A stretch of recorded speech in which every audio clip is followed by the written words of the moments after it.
For over half a decade, I've been searching for how to become a more disciplined man. I tried anything and everything that I possibly could to become more disciplined, but it wasn't until about a year ago today where I truly discovered how to become insanely disciplined. Now, I'm not going to tell you that you need to start journaling or you need to start meditating or you need to start doing ice baths. I'm going to show you exactly what you need to become insanely disciplined. If you take the action steps in this video, you will genuinely change your life. If you can't watch this 20-minute video to show you how to change your life, then you need this discipline more than ever before. So sit down, full screen, notifications off, let's get into this. Becoming disciplined is probably one of the best things that you can possibly do. The reason for that is you're going to get results and you're going to achieve outcomes, but they're going to become consistent, predictable, and reliable. And that is really, really important because a lot of the time we get our results and they come from bursts of energy, bursts of motivation. And the problem is that that's very unreliable and you're relying a lot on your emotion. So before I explain to you how to become more disciplined, I need to explain what discipline is in the first place. So this is what I thought discipline was for a long time. I thought it was motivation. But discipline is actually not motivation at all. If anything, discipline is actually the opposite of motivation. Because motivation is really an emotion that influences action. So if you're highly motivated, then you have a lot of emotion that influences action. So you take more action. And if you're not very motivated, then you don't take much action because you don't have much of this emotion which influences your action. That is motivation though. But discipline is almost the opposite of that. Discipline is an environment which allows you to move towards your goals without requiring motivation. And this is very important because this is a system. This is an emotion. When you rely on an emotion, emotions are not consistent, they're not predictable, they're not reliable. So if you rely on your emotions, if your outcomes are dictated by your emotions, then your outcomes become unpredictable, they become unreliable, and that's not a good place to be. But if you have an environment which allows you to move towards your goals without requiring that emotion, without requiring any emotion at all, that's a much better place to be because you're going to get results and they're going to be reliable, they're going to be consistent, and they're going to be predictable. So now that you know what discipline is, you're probably like, yeah, I want this even more than I did before. This sounds like a great thing. So how do we actually become more disciplined? Well, let's talk about this because I don't think many people talk about this, to be honest, but this is how you operate. Let's say this is the course of a year. You might start the year, right? This is January 1st and you've just had, Christmas and New Year's. You're probably drinking a lot. You probably didn't eat too well. And you're like, all right, that's it. This year is going to be different. Everything is going to change. And you think about this curve as like your action curve, the amount of actions you take. So you start, building up a bit of momentum. You're doing really well. At this point, you're like full monk mode, right? You're doing your ice baths. Your workouts are consistent. You're eating well. You're getting good results. At this point, you start to get the results and you start to get complacent. You start to go, look at how good I am. Look how great of a person I am. I'm getting these amazing results. And what happens is you start to slip. You start taking a little less action. Maybe you miss a few workouts. Maybe you stop doing your ice baths. Maybe, you have a few ice creams here and there. And what happens is you start dropping. Your action starts falling. And this is kind of a cycle that brings you all the way down to this point. And this is kind of like the bare bottom. This is the worst spot that you can possibly be in. And this is called your standards. The reason this is your standards is that once you get to this point, let's say you're not working out at all, you're eating a bunch of crap food, you're not doing your ice baths, you're not doing your meditation, whatever it is, you're going to get to this point and you're going to go, right, that's it. We're doing this. We're starting all over again. We're building this back up. We're going to be great. We're going to be amazing. And you get this surge of momentum and you start taking the actions and you start building up until that point that you're all in monk mode. And then what happens? You go, look how great I am. Aren't I just the best person in the world? And then what happens? It starts slipping and slipping and slipping. and you fall back to your standards. And then you go, fuck this. I need to go crazy. And then you do it all again. And it just happens like this cycle. And we get to here and you're eating like shit and it's Christmas time and it's New Year's. And then the New Year's resolutions kick in and we start all over again. So this is a very, very predictable pattern of human behavior. And this is kind of how we operate. And the issue with a lot of the self-improvement gurus, the people teaching self-improvement, is they're always talking about getting to this point, like getting your goals up. But people rarely talk about your standards, because at the end of the day, or at the end of the year, I suppose, your results are going to come down to the average of the peaks and the troughs, the average amount of action that you took throughout the year. So it doesn't matter how high your goals are. If your standards are incredibly low, the average is not going to move. The real trick to this, to actually getting insane results, is not trying to, increase our goals a bunch, right? It's actually to increase our standards. So when we get to this point, when we get to the point where we're thinking, this looks a bit ugly, but when you get to the point where you're thinking, look how great I am, look how amazing I am. Oh, I'm not going to move this at once. You get to the point where you're thinking how amazing I am, rather than getting completely complacent and dropping back to your standards. If your standards are a little bit higher, if you say like, I'm not the kind of person who binge watches TV all day, I don't eat all this junk food, I don't do all this, this is my bare minimum, then you can only fall down to this level. And what happens if you can only fall down to that level? Well, your average goes up like crazy. And the outputs that you get over the course of the year are significantly better because your standards are so much higher. Because now that your standards are up here, your average is so much higher. And that's what people don't understand, is they're so focused on trying to build... They're focused on trying to build this up, the goals part up, but the secret is not to actually build the goals up, it's to build the average up, to build the minimum up. Because no matter how good you are at your best, if you're really bad at your worst, then your average is cooked. And that's a problem a lot of us are in. So how do we actually fix this? How do we get to a point where our average is high because we've set ourselves good standards? Well, what we need to do is we need to leave hell. Now, what do I mean by that? Hell, think of hell as your minimum standards. This is like the very bottom, the bare minimum that you go to. Your hell is this point here. Obviously, it's probably a lot lower. Anyway, I'm not going to mess with this diagram anymore. Your hell is down here. What happens when you're at hell, when you're at the very lowest point? Well, you're probably watching a lot of porn. You're probably scrolling social media a lot. You're probably playing a lot of video games. You're probably eating a lot of junk food. You're probably watching a lot of TV shows. What we're trying to do, what everyone tries to do right now, when this is the issue, is they try to add all these great things. They try to start going to the gym and they try to start meditating and start journaling and start doing ice baths and start getting on their perfect diet. But they still have all this in here. They still have all this junk that they haven't cleared out. Rather than trying to go to heaven straight away, we just need to get out of hell. We need to get to a point of normality. Because no matter how much you meditate or how much you journal, if you just feel terrible because you're doing all of these things, you're just going to journal about how much you hate your life and be thinking in your meditations about how shit your life is. So rather than trying to add all this in, we need to start by eliminating the bad stuff.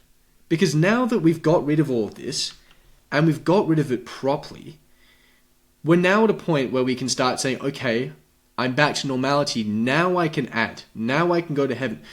A lot of this is not about adding in. It's not about adding all this stuff. It's about removing what's already there. Everyone's trying to add.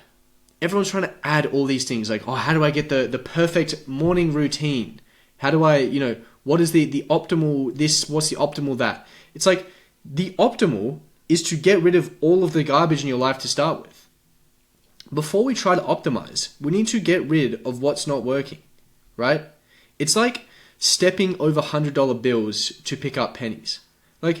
These are your $100 bills here. You need to get rid of these first before we try to, add a bit of meditation or journaling. Like, no matter how much meditation you do, if you're watching 2 hours of TikTok a day and then, cranking some porn on the side, I don't care how much meditation you do. You're going to feel terrible.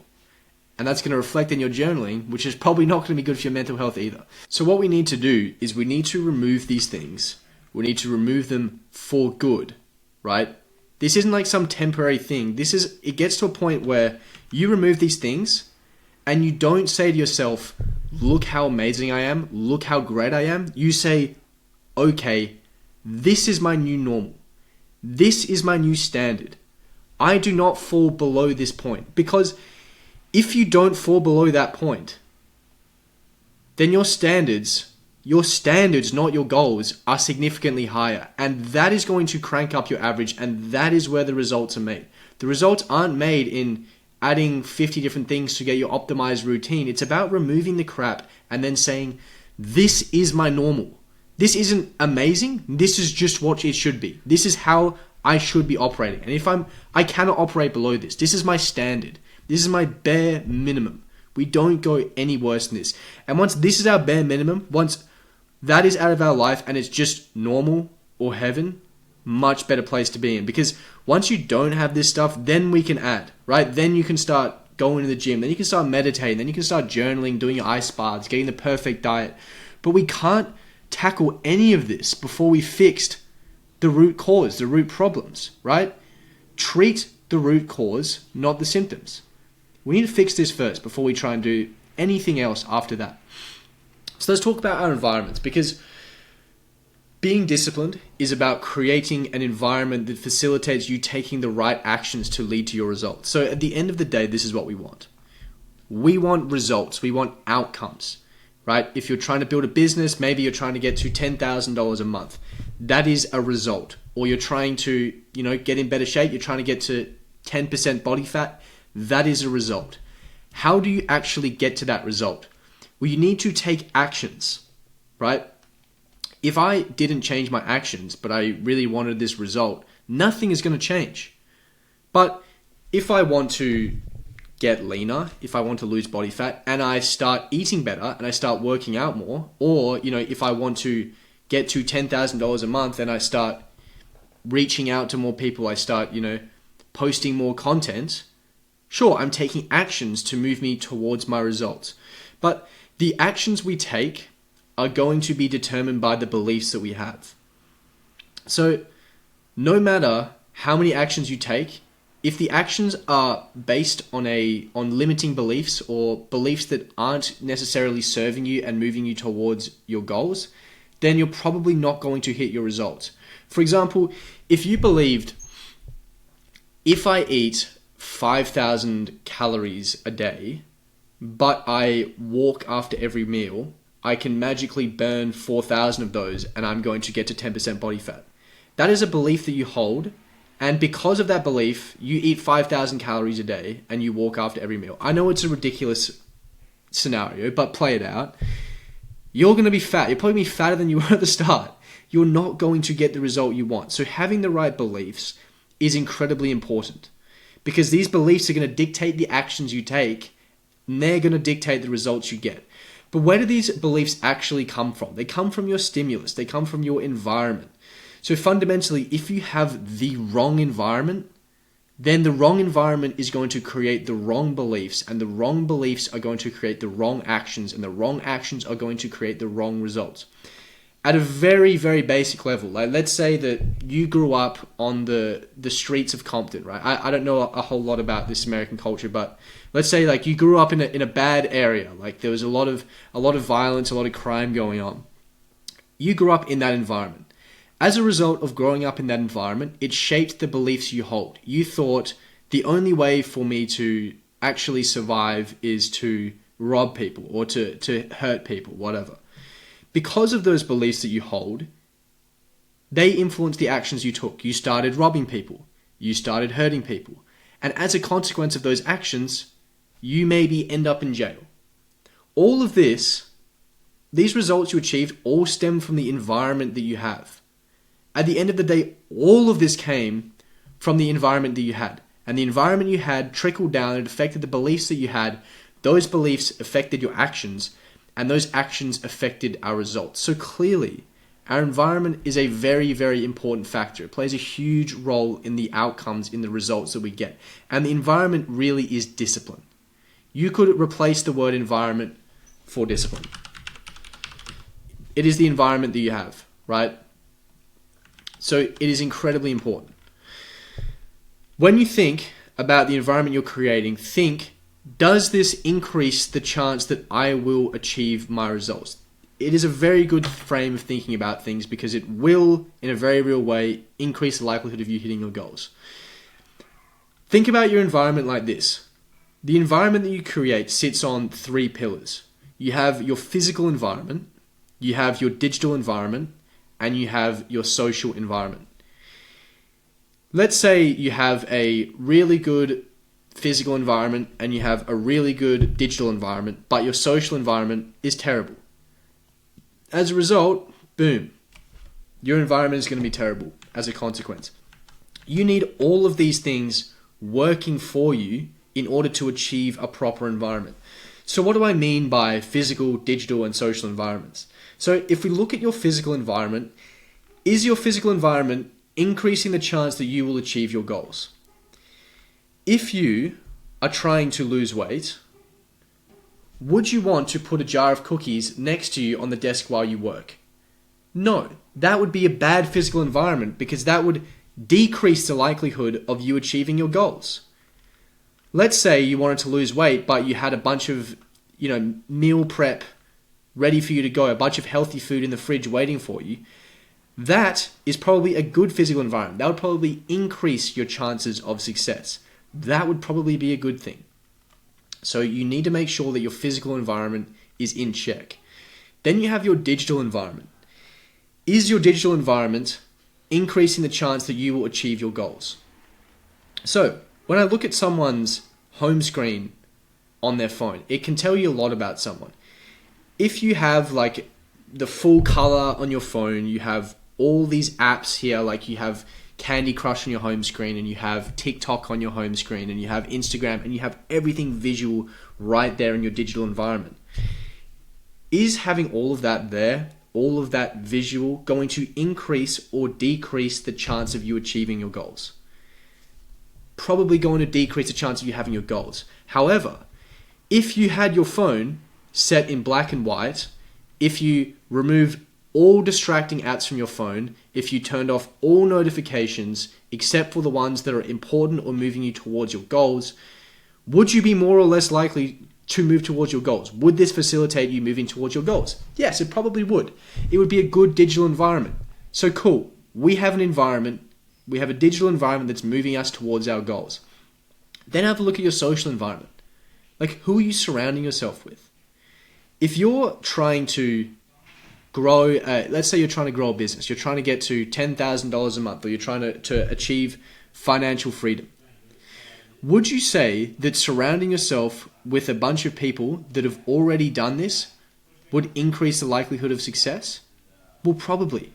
If you surround yourself who have achieved things that you want to achieve, or who exhibit traits and do actions that you want to do, then they're probably going to move you towards your goals. They're probably going to be beneficial.